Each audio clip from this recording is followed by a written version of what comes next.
তো আমরা সবাই খেয়ে থাকি, তবে ভোগের খিচুড়ি মনে হয় সবথেকে বেস্ট। আজকে আমি রান্না করব ভোগের খিচুড়ি। Welcome back to my channel শুক্লার রান্নাঘর। কড়াইতে তেল দিয়ে আমি শুকনো লঙ্কা, তেজপাতা, গোটা গরম মশলা আর গোটা জিরে নিয়ে নিয়েছি। ফোড়নের থেকে যখন সুন্দর গন্ধ ছাড়বে তখন দিয়ে দেবো 1 কাপ নারকেল কোড়া। নারকেলটা ভালো করে মিশিয়ে নিয়ে তারপর দেবো 1 কাপ কড়াইশুঁটি। কড়াইশুঁটিটা ভালো করে নেড়ে চেড়ে তারপর তার মধ্যে দিয়ে দেব কিছু বেসিক মশলা, যেমন হলুদ গুঁড়ো, জিরে গুঁড়ো, আর দেব ধনে গুঁড়ো, আর দেব লঙ্কার গুঁড়ো, আর দেব সবথেকে গুরুত্বপূর্ণ জিনিস নুন, যেটা না পড়লে খাবারের টেস্টই আসে না। দিয়ে দিলাম 1 চামচ নুন। মশলাটা ভালো করে তেলের সাথে মিশিয়ে নিচ্ছি। নিয়ে 1 বাটি মুগের ডাল, ভাজা মুগ ডাল আমি দিয়ে দিলাম। মুগ ডালটা আমি আগেই ভেজে রেখেছিলাম। এবার তেলের মশলার মধ্যে ভালো করে মিশিয়ে নেব। দেবো 1 বাটি গোবিন্দভোগ চাল।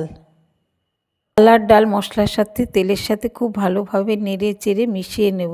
একটু হালকা ভাজা ভাজা করব।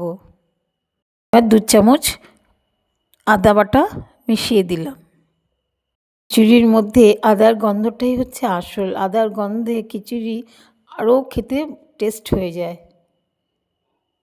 আর দেবো 1 চামচ লঙ্কার বাটা, আর দেবো একটা টমেটো কুচি। সমস্ত কিছু ভালো করে চালের ডালের সাথে মিশিয়ে নেব।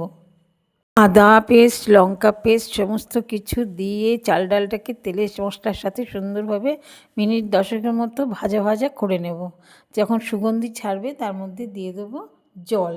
জলটা একটু বেশি পরিমাণেই দেবো যাতে চাল ডালটা ভালো করে সেদ্ধ হয়।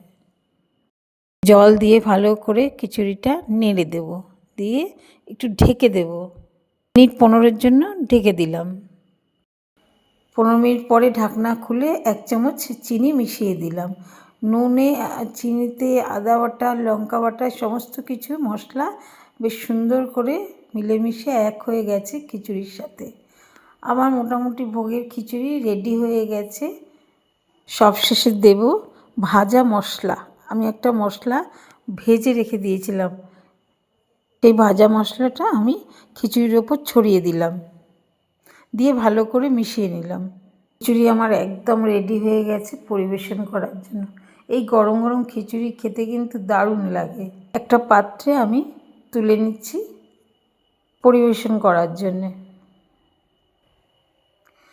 খিচুড়ির সাথে যদি থাকে গরম গরম লাবড়া, সাথে বেগুন ভাজা, তাহলে কিন্তু আরও বেশি ভোগের খিচুড়িটা খেতে আরও টেস্ট বেড়ে যাবে। যদি আমার এই রেসিপিটা আপনাদের ভালো লেগে থাকে, লাইক করবেন, শেয়ার করবেন, সাবস্ক্রাইব করবেন। ভালো থাকবেন, সুস্থ থাকবেন। দেখা হচ্ছে আগামী আরেকটি নতুন রেসিপির সাথে।